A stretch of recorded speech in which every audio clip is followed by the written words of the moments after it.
الحمد للہ رب العالمین والصلاة والسلام علی سید المرسلین اما بعد فاعوذ باللہ من الشیطان الرجیم بسم اللہ الرحمن الرحیم۔ پیارے اسلام بھائیو، اللہ عز و جل قرآن مجید میں فرماتا ہے کنتم خیر امت اخرجت للناس تأمرون بالمعروف وتنہون عن المنکر، صدق اللہ العظیم۔ اللہ پاک نے فرمایا کہ تم بہتر ہو امتوں میں سے جو لوگوں میں ظاہر ہوئی۔ اب یہ تو ہمارے بچے کو معلوم ہے الحمدللہ کہ رسول اللہ علیہ الصلوۃ والتسلیم آخری نبی ہیں اور سب سے افضل نبی ہیں، اور ہم ان کی امت میں سے ہیں اور ہم سب سے افضل امت ہیں۔ مگر قرآن مجید میں ایک علت بیان کی گئی کہ ہم سب سے افضل امت کیوں ہیں۔ فرمایا کنتم خیر امت اخرجت للناس تأمرون بالمعروف، تم اس لیے سب سے بہتر امت ہو، تم لوگوں کو نیکی کی دعوت دیتے ہو، وتنہون عن المنکر، اور لوگوں کو برائی سے منع کرتے ہو، وتؤمنون باللہ، اور اللہ پر ایمان لاتے ہو۔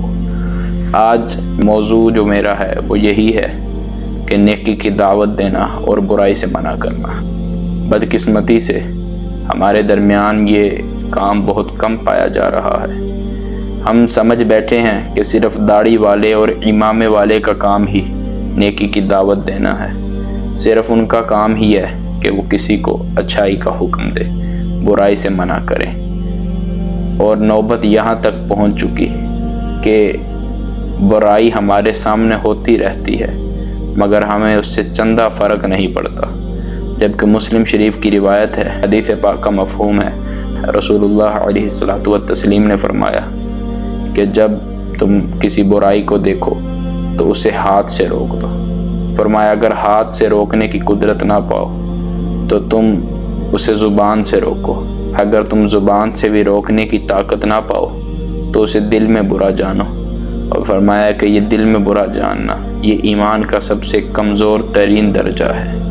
مگر بدقسمتی کے ساتھ اگر میں حقیقت بتاؤں تو ہم اس سب سے ادنا درجے سے بھی نیچے گر چکے ہیں۔ کس طرح؟ وہ اس طرح کہ ہمارے سامنے برائی ہوتی رہتی ہے، برا کام ہوتا رہتا ہے مگر ہم اس سے نہیں روکتے۔ ہم کہتے ہیں کہ ہمیں کیا لگے، روکنا تو دور کی بات، ہم دل میں بھی برا نہیں جانتے۔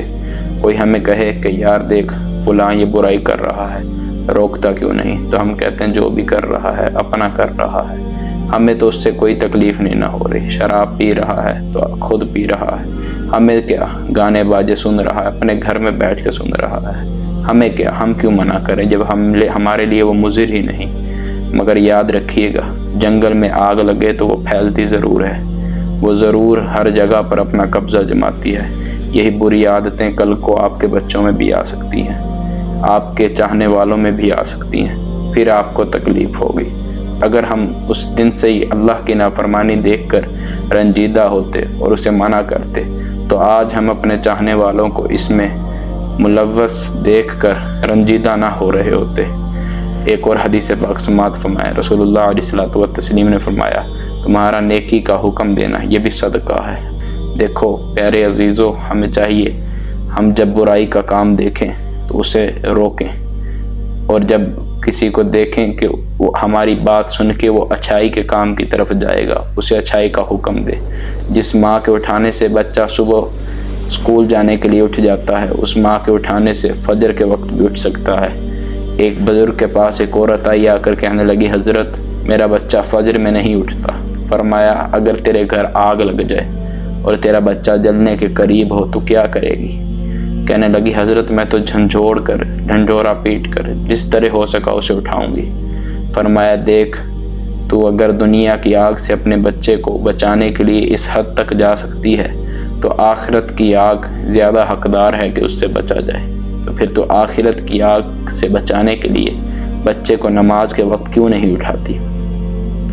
باپ نماز خود پڑھ بھی رہا ہو، بیٹا نہیں پڑھ رہا تو اسے کوئی ٹینشن نہیں، بیٹا روزے چھوڑ رہا ہے ٹینشن نہیں۔ دیکھو یہ نیکی کی دعوت دینا یہ صرف علامہ صاحب کا کام نہیں، مولوی صاحب کا کام نہیں۔ حدیث پاک میں آیا ہے کہ تم میں سے ہر ایک سے قیامت کے دن اس کے ماتحت کے بارے میں سوال ہونا ہے۔